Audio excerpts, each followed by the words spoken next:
Ladies and gentlemen, coming to you from the Colonial Dungeon, this is the Court Martial Podcast! Introducing your host for this evening, he has a bald spot on the top of his head, and he weighs in tonight at a number you don't need to know. He is the Colonial Loudmouth, Sean McCarty! Ladies and gentlemen, welcome to the very first Court Martial Podcast. I am the Colonial Loudmouth, Sean McCarty. I'm sure you already heard that in the intro that I made up a couple of days ago. It is an absolute thrill to be here talking about a bunch of random stuff in the wrestling business. And we had a lot happen this week. This is being recorded on the week of the 25th of June. So we don't know what's going on. Probably on Saturday, Sunday, Monday, or Tuesday, I will not have known what's going on up to this point. But we do have some news to talk about, and we'll also talk about the format of the show, what's going on. Of course, this is going to be the only show, if I can avoid it, the only show that will be just me, just the Colonial Loudmouth on the show. Next week, we're going to be having the creator of Totally Awesome Wrestling and E-Federation out on YouTube, Joshua Campbell, here with us, and we're going to talk about a variety of different things. But let's start with the first half of the show. We're going to start with just news around the wrestling community, and the first, unfortunately, is a sad piece of news rather than an exciting piece of news, and I hate to start off the show, the very first episode, with sad news, but I would be remiss if I didn't talk about it, because it's it's been a little over a week now, and I'd like to just address Vader. And now, I very much liked Vader. I thought that Vader was an incredible athlete, incredible talent. Any reports you hear from him, have always said that he's like the nicest guy. At least as far as shoot interviews are concerned, you can go and watch them. But this is about my take. My whole thing with Vader is that he was doing a moonsault, a beautifully executed moonsault, before anyone else of that size had even tried. At that time, and obviously it was evidenced by his success in Japan, and particularly in WCW, before WCW became a herd of bullshit, and that pun was intended. Part of what really makes me sad about Vader is just the end of his life, and the inaction on WWE's part to do anything. It kind of goes to show that the WWE Hall of Fame is about as political as it can possibly get. But I'm trying not to be cynical here. I want to show more respect for Vader than that. His in-ring career could have been so much better in WWE, and of course there are a lot of factors that go into why it wasn't. I think his time when he came into the business, I think, was rough, because obviously times were tough for WWE. They were making the least amount of money they ever had with their everybody needs a job gimmick type of deal. The issues with Shawn Michaels, if you watch SummerSlam 1996, I'm sure a lot of you already know this. SummerSlam 96, it's Shawn Michaels versus Vader. This was really supposed to be Vader's big come up, and started to be considered as a big deal, but of course Shawn had the political presence to nix that. In the middle of the match, Vader forgets a spot as Shawn's about to come down for the elbow, and instead of coming down with the elbow, Shawn just lands on his feet and just screams, "Move, motherfucker!" Kicks him, "Move!" Kicks him, and actually, shoot kicks him in the face. And there was another incident of Shawn Michaels as well, but if you watch the tape, it's really disturbing. And if you watch the crowd and the energy of the rest of the match, it completely deflates and derails. And it's a fascinating watch, and we're going to talk a little bit later when we get to the third half of the show about certain games and activities we're going to do, and we'll get to that later. But I feel bad because Vader's WWE career really tanked after that. I mean, he had a fatal four-way with Brett, Taker, and Austin, which was great. That was probably one of his best matches there. But then, of course, a couple years later, when I forget who he lost to. I want to say it was Savio Vega, but I don't know that for a fact. I'd have to look that up. But any of you out there, feel free to post the link or to just tell me, correct me if I'm wrong, right in the comments section below. But he had a post-match interview, and he was just like, "No, I'm just a fat piece of shit." And you could tell that Leon was not enjoying his time in WWE, as evidenced by him leaving not too long after that. And also just considering the direction shift that WWE was taking at the time. They were about to go right into the Attitude Era. They were getting right as it was starting to accelerate themselves that way. And I'm not sure Vader would have fit that mold. You know, particularly the whole grungy 90s feel. And Vader definitely, and not to say Vader didn't have a great look and that he didn't have a great in-ring ability and his moonsault was tremendous. But, you know, you've also heard stories about him being notoriously stiff in the ring as well. And obviously for somebody like Shawn Michaels, who's used to having everybody kowtow to him, at least so I've been told, that didn't sit well. And so, you know, and as soon as you cross the Clique that way, your WWE career is over. I mean, look at Bam Bam.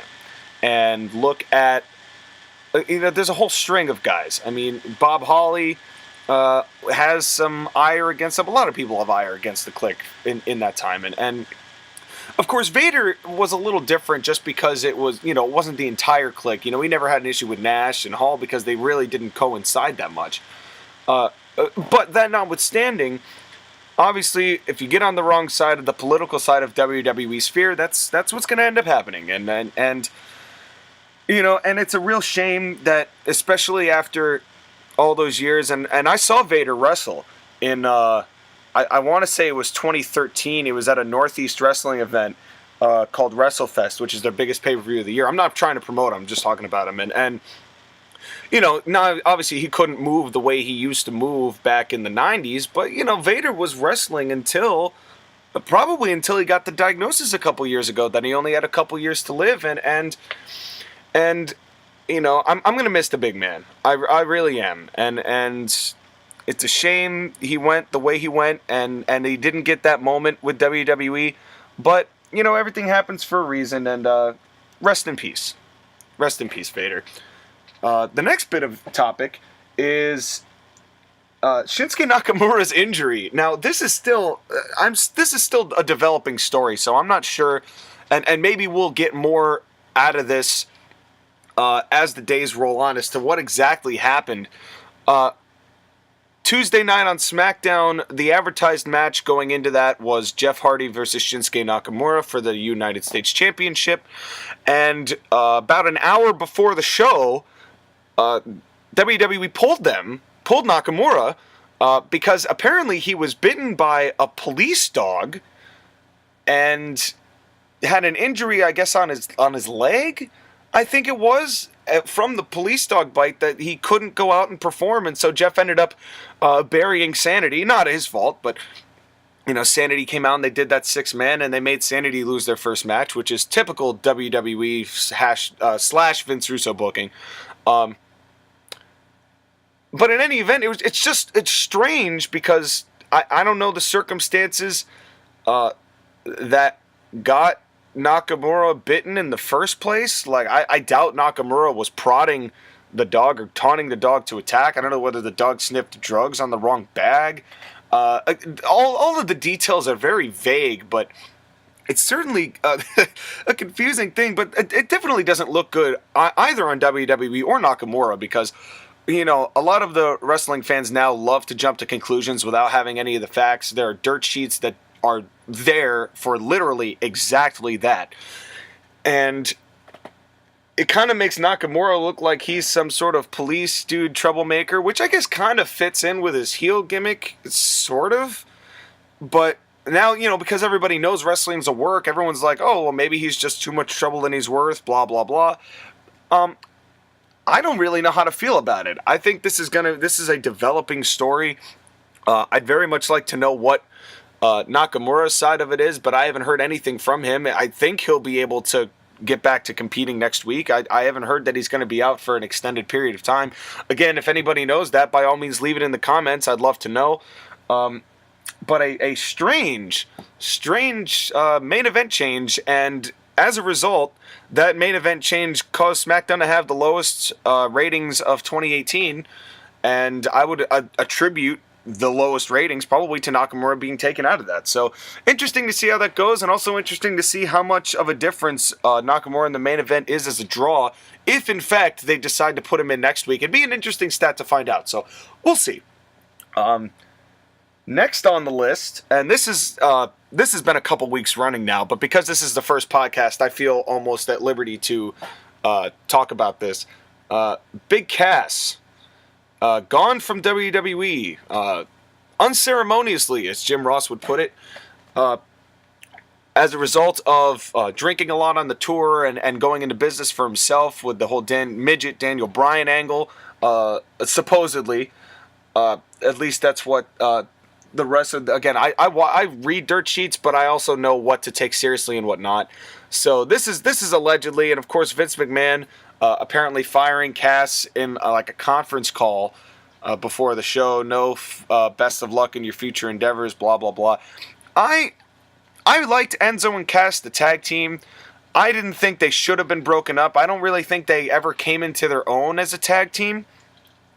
At least on the main roster, and it's a shame because they really were over at the time. I mean, you heard everybody go, "You can't teach that." They had everybody in. They were selling T-shirts.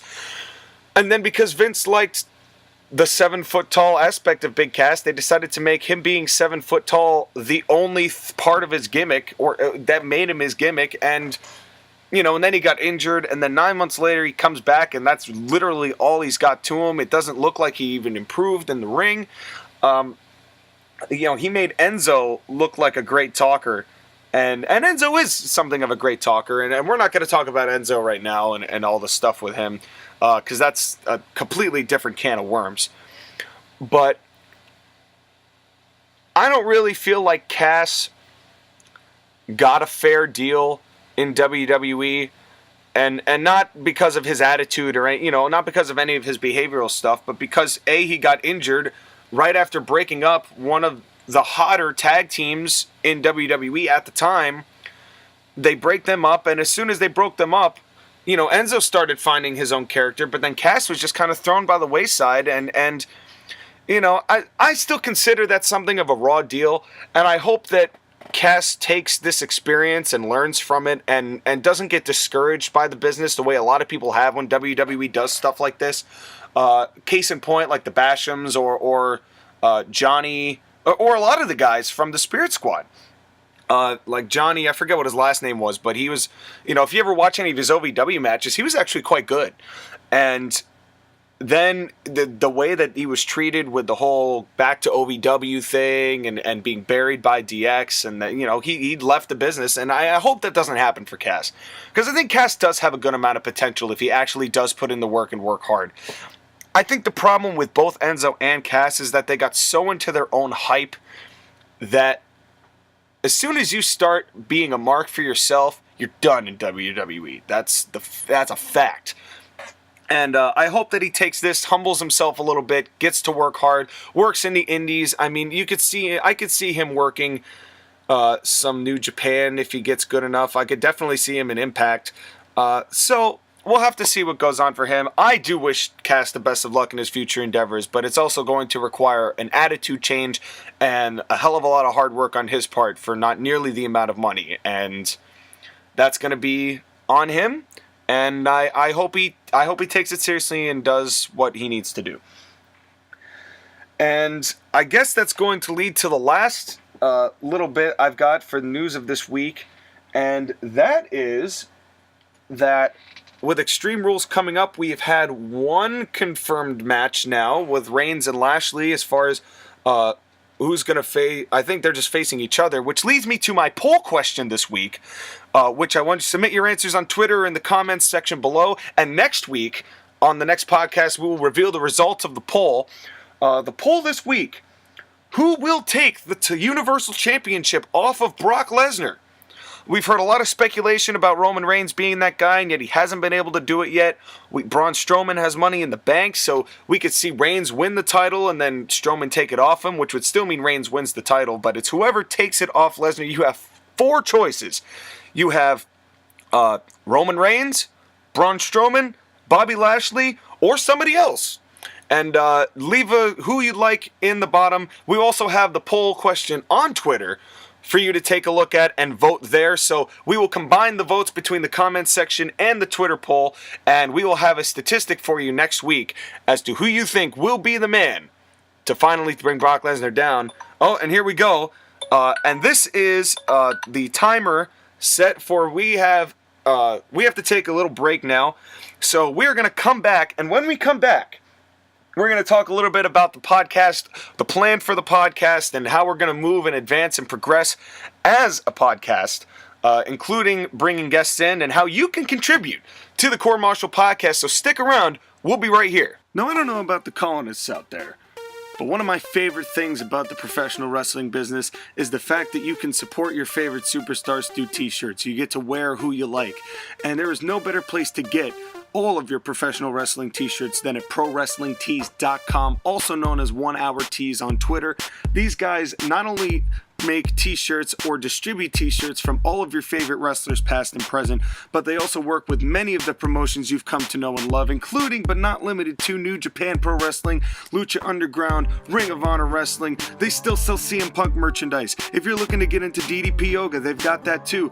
They've got everyone you could possibly want, including Shawn Michaels, Hulk Hogan, Stone Cold Steve Austin, and more. Just log on to ProWrestlingTees.com and make your order today. Welcome back to the Court Martial Podcast. I am still the same guy that you saw in the first half of the show, and now, here we go for the second half of the show. We're going to talk about what the plans are for this podcast.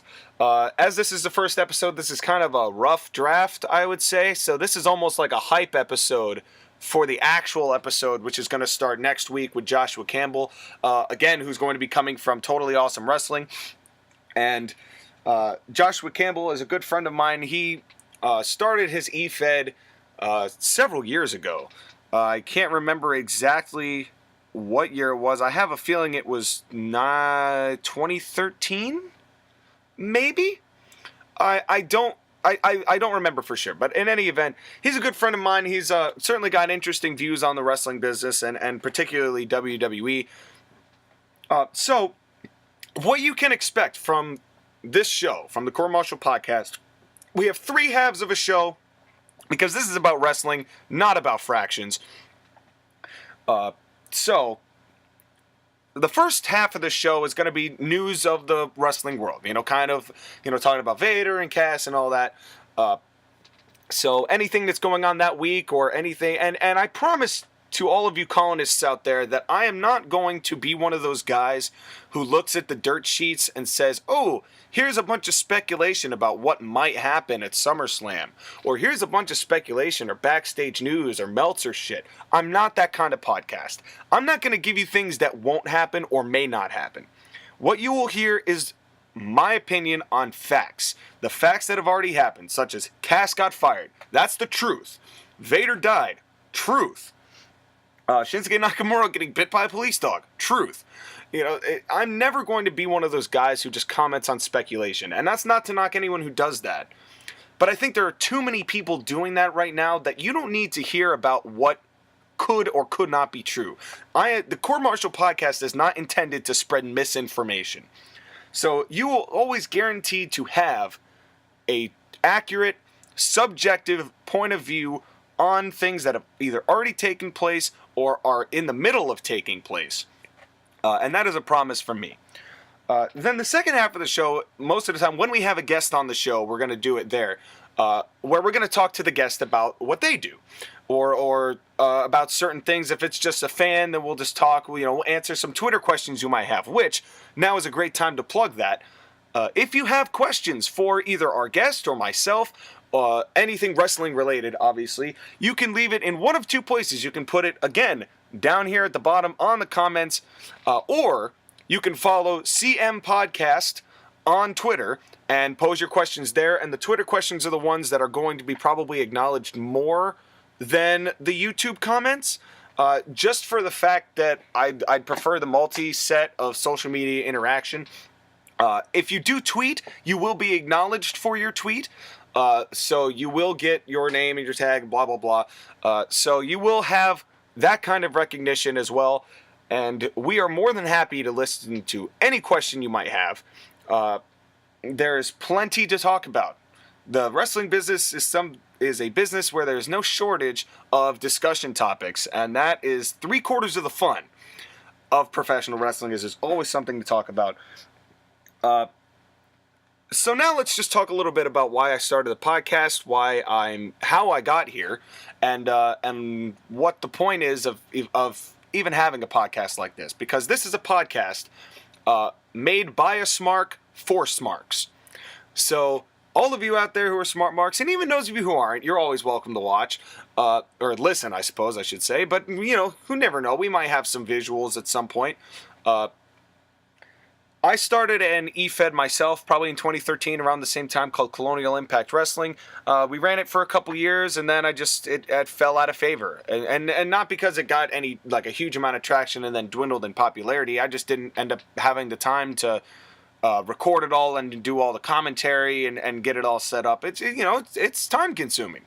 And I just didn't have the time to do that, but I could obviously take 45 minutes out of my week to talk to you, the colonists out there who are avid professional wrestling fans who love the business the same way that I do. And I want this to be more of like a fireside chat. I want this to be more of a discussion rather than me just talking my head off, which I will probably do most of the time. And I know also for a fact that when I have a guest on the show, it's not just going to be my long-winded rants, even though I do claim already to be a colonial loudmouth.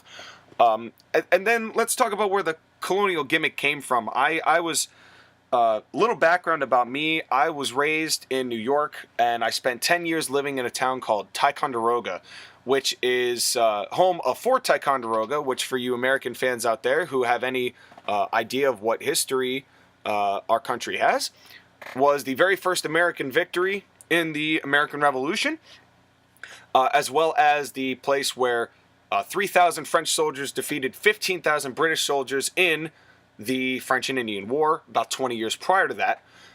So I was very much exposed to the history behind it, and I actually used to reenact. I used to perform in the Fife and Drum Corps there, so I had history all-encompassing, and that combined with wrestling, I said, what can I do to combine these two loves of mine? And that's where the colonist gimmick came from, and as far as the colonial loudmouth and things like that. So that's a little background as to why the name and why the design and all that good stuff. Speaking of, any of you artists out there, what my logo right now is fine, but I would obviously love to have a much more chic and up-to-date logo, which is ironic considering the historical background to it. So if you have any artists out there and you happen to like the show, by all means send your designs. I will give you full credit for it. And if for some reason we ever get monetized, which I don't expect, and I can't say that I would want it because I just love doing it, but let's say for some reason it takes off and I end up getting some money out of it, the logo might get some commission as well from that. But again, that's not a guarantee. But it's when CIW closed, I said there's got to be some way for me to still talk about the business that I've dedicated my entire life to. I grew up as a wrestling fan. My first exposure to wrestling is probably a little unconventional. I had two cousins who loved pro wrestling. They grew up during the Hogan era. The original Hogan era, the WWF, WrestleMania, Rock and Wrestling, all that kind of good stuff. And then in the early 90s when Undertaker and Hogan and all that, and then of course going into DX and the NWO, and you all know the story. But it was in 96, and I was only 3 at the time, and I was in Canada because my family goes on a huge fishing trip every July. And we went up there, and they had a PlayStation there, and my cousins were playing this game called WWF In Your House. Now, for those of you who don't know what WWF In Your House is, it is a pro wrestling video game, and it's pretty much wrestling meets Mortal Kombat. And it's a very unique match. It's a very unique game, and there's a lot of punches and kicks, and the mechanics of it aren't really that great, but your finishers actually got, you actually killed your opponents. Like, Shawn Michaels actually dropped an entire, hotel bedroom down and over on top of his opponents. That was his, ultimate finisher. I forget what they was actually called. But they're pretty much their fatality. And a really interesting game. And it's a fun game. If you ever get the chance to play it, I highly recommend it. And the 10 guys in it were pretty remarkable. It's because it's 1996, and it was such a weird group and a strange cast. You had The Undertaker, Bret Hart, Owen Hart, Triple H, Shawn Michaels, and this was Triple H as he was doing his whole prim and proper blue blood gimmick. Was the one. He had King of Hearts, Owen Hart. I already mentioned him. Ahmed Johnson, who I could argue has never been in a professional wrestling video game before or since. At least not officially by WWE. They had Ahmed Johnson. They had Vader. They had the Ultimate Warrior for his very brief comeback in 1996, which was also god awful. And that's a whole different story with the Warrior and what went on with that. They also had Goldust in there, and he had just debuted, and he immediately just the gimmick was so unique that it was different, and it was different, but it was different in a good way. I don't mean to say this as a criticism of these guys and of what they do. I'm also just taking a look at the backs here, just to see the back of the case. And the last guy was Davey Boy, was the British Bulldog. So, a good group of 10, and they all had a really interesting thing. I remember Bulldog's head actually turned into like a bulldog, and when you went a headbutt was actually like a bulldog's head headbutting somebody else. It was kooky. And this was before Acclaim got fired from doing the WWE games. I'm pretty sure Acclaim also did No Mercy, but I don't remember for sure. Maybe that was the beginning of the THQ era. I don't remember. If you know, leave it in the comments. We've said it before. But WWF In Your House, very fun game to watch. And I got so fascinated by the video game that I then started to kind of take a look into wrestling as a whole, and ended up just falling in love with it. And I have yet to stop. It has been nothing short of an obsession. But here's the interesting thing, because here's my hot take on that. It's an obsession, but I don't watch Raw, I don't watch SmackDown, I don't watch Impact, and I don't watch Ring of Honor TV. I don't watch Impact TV either. I watch some of the pay-per-views, but I don't watch Impact. And the reason is, most of the weekly episodial shows, I just can't sit through anymore. And that's not to say that Impact hasn't gotten better, but, obviously its reputation has been completely tarnished. Just completely destroyed at this point, thanks to the 2010 to 2013 era that a lot of people don't like talking about.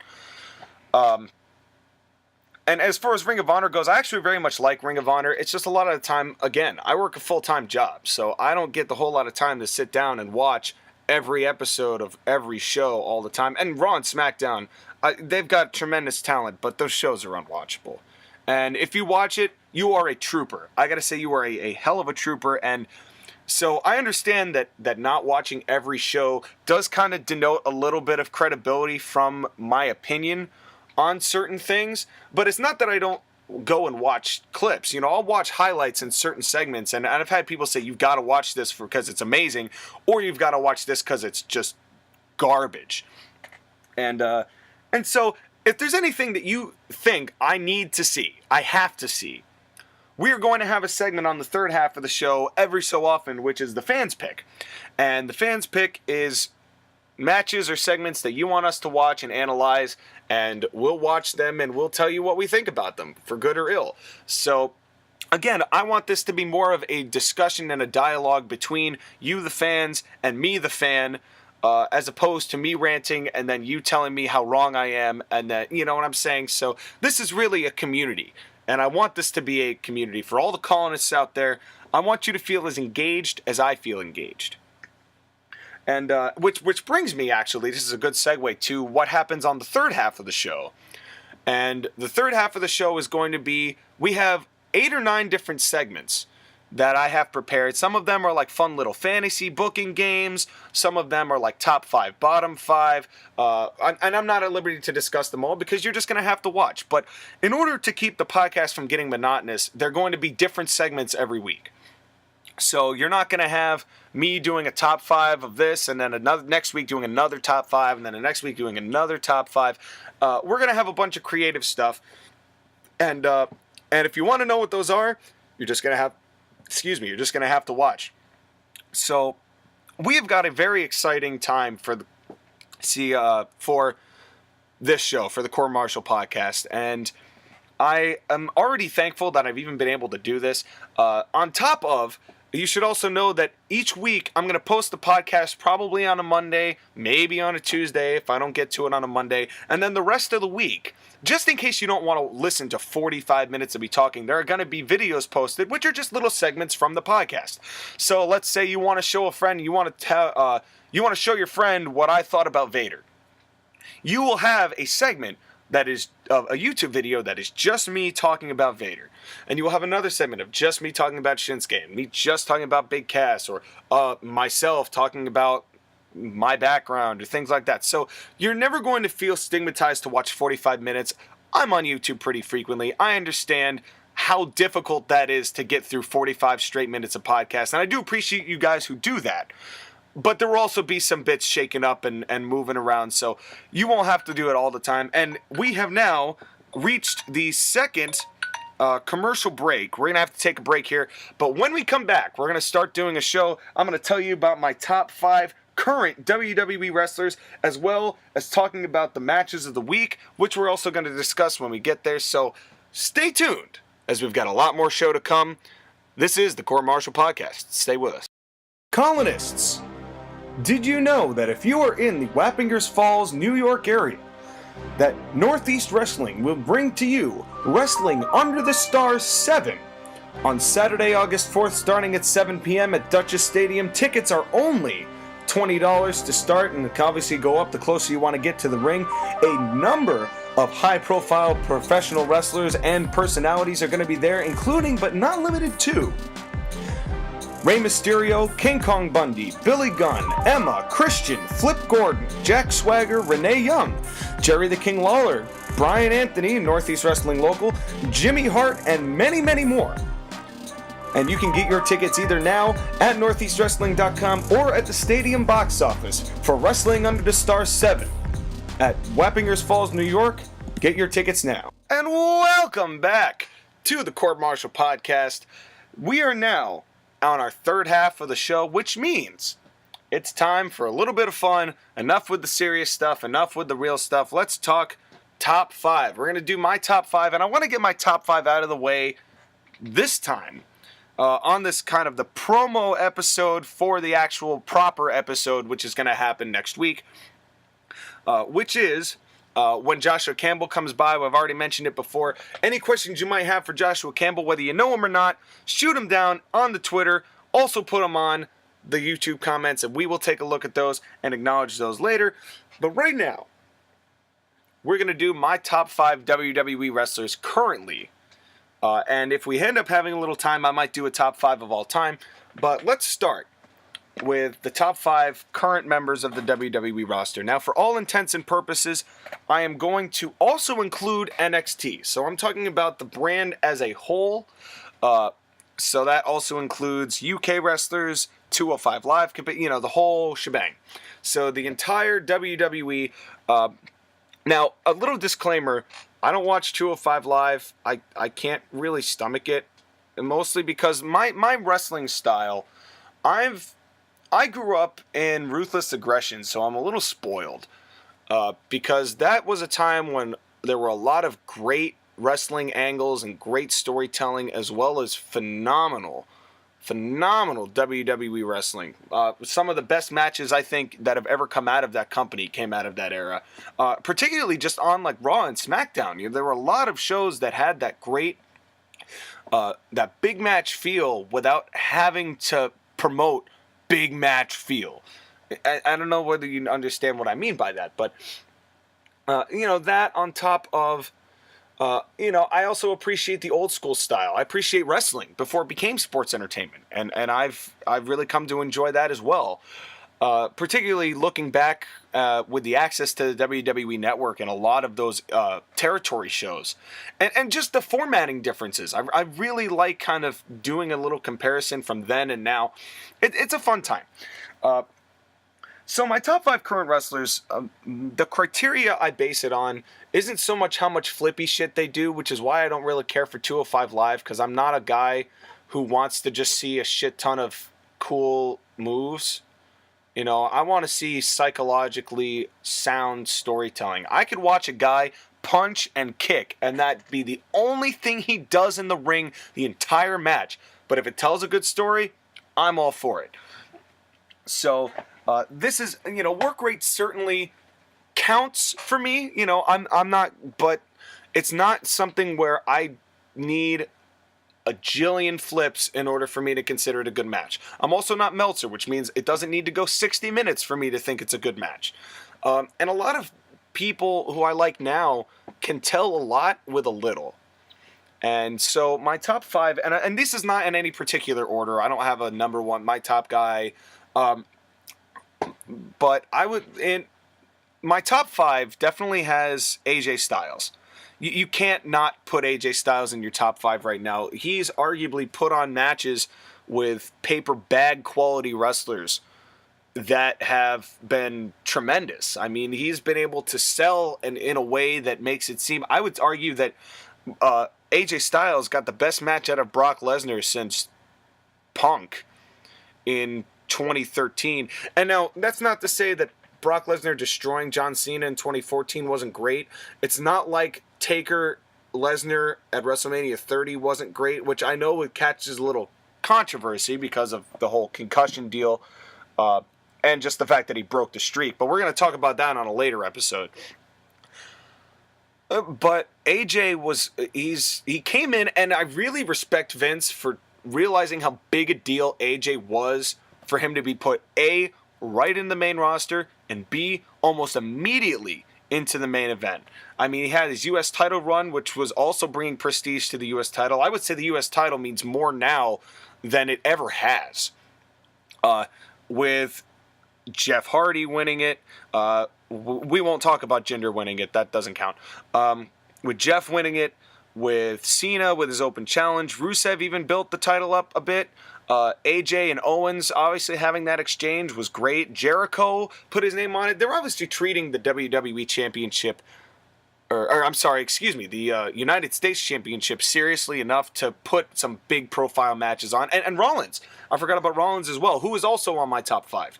AJ and Seth Rollins, both really for the same reason. Rollins has been able to get an incredible amount of matches to be higher quality or feel higher quality than they probably should.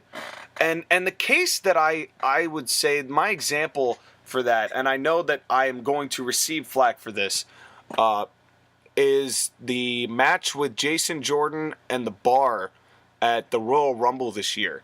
And the crowd for that match was just gassed, completely dead in Philly. And I don't think it was really any of those competitors' faults. I mean, The Bar is arguably one of the best tag teams WWE has seen in decades,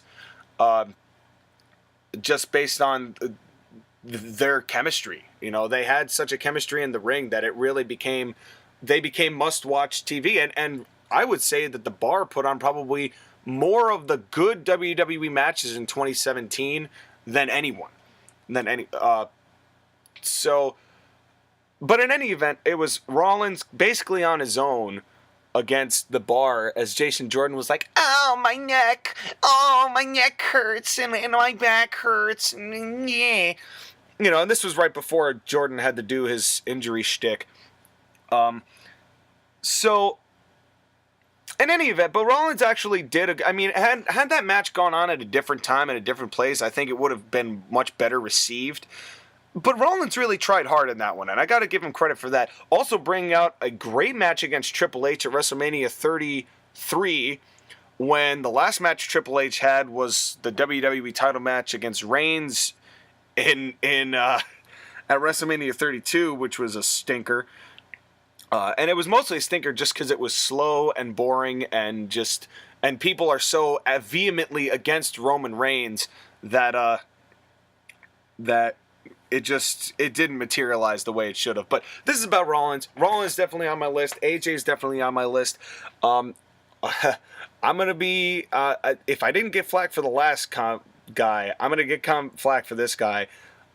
Roman Reigns is on my top 5 right now, and it's not because he's a great worker. Or let me rephrase that. It's not because he knows how to do a lot of moves.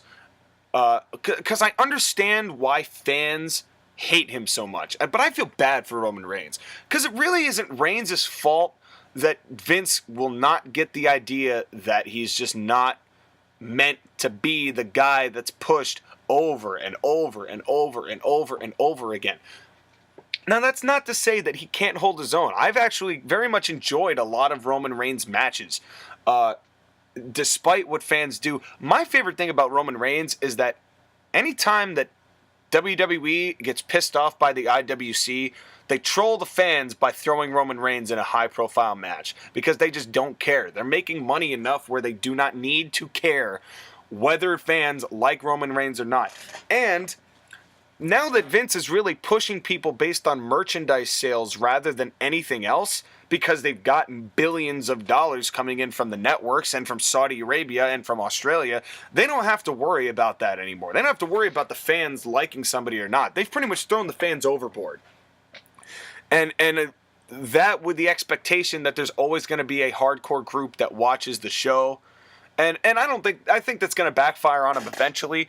But that's the mentality right now. And Roman Reigns, he gets bad reputation. Particularly because his match with Lesnar this year also was pretty bad. Only because there was no need for him to kick out of 5 F5s and lose on the 6th.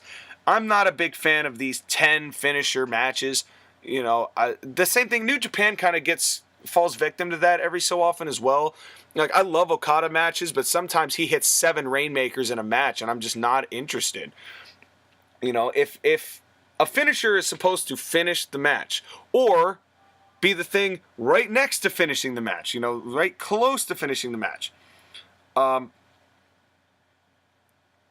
So it's an interesting situation with Roman Reigns, but I think that if they just tapered back on him a bit, you know, just let him kind of do his thing in the mid-card, I think fans would warm up to him. But this whole, let me face Brock Lesnar 6 times, basically Lesnar being the only guy he's not able to beat, and happens to be the only guy he's had to face that Lesnar's had to face in the past 6 months, it just sours everybody on it. I wish Reigns were booked better, because I think people would very much appreciate him more were that the case.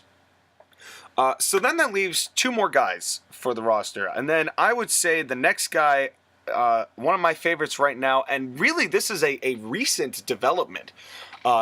He really won me over at TakeOver Chicago. Although I have liked his work before. He had a pretty good match with Cassius Ohno. Lars Sullivan.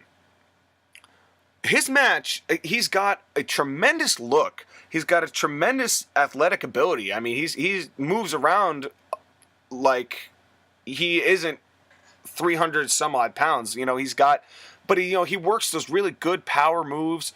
You know, save for that one botch with the kick against Aleister Black.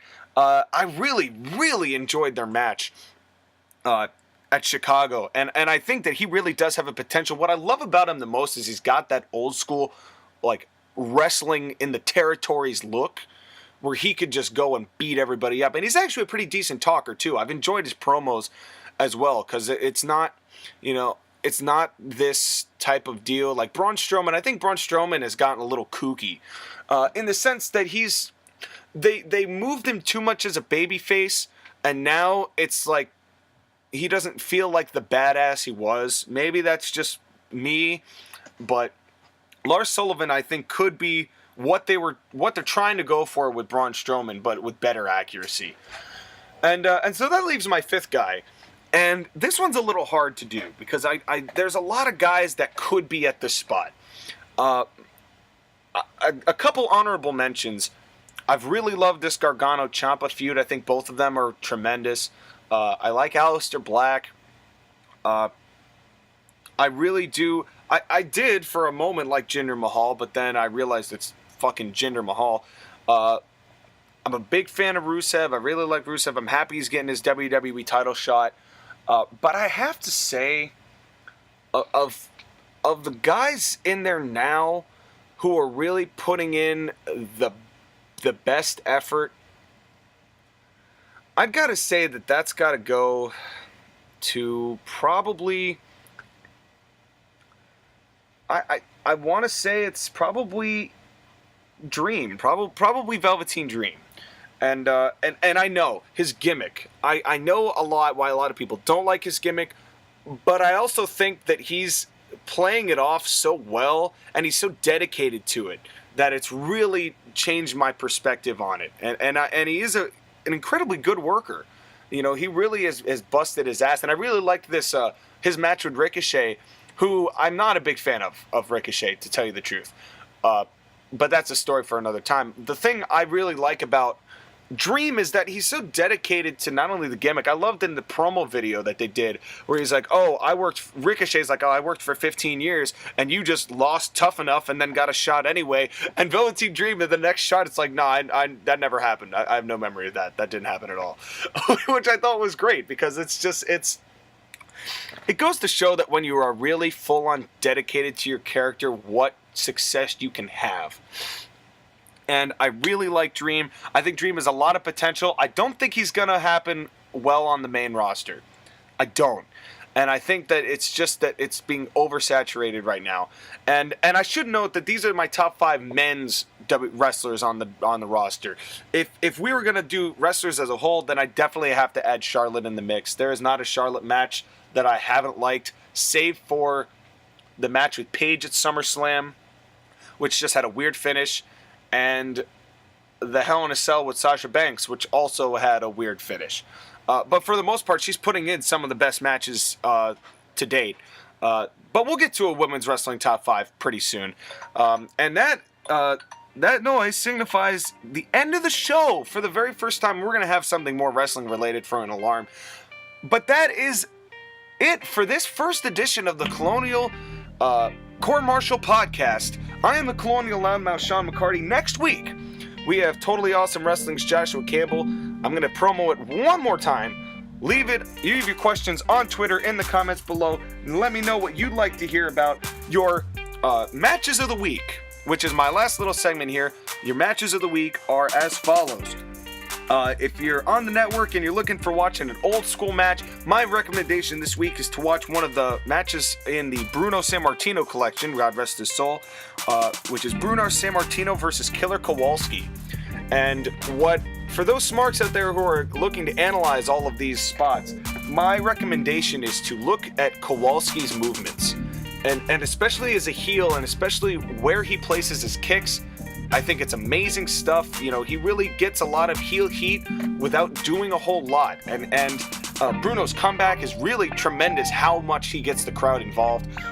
Definitely worth the watch. And the YouTube match that I'm going to have you all watch is one that you can also find on the network, but I understand not everybody watches the network or has the network.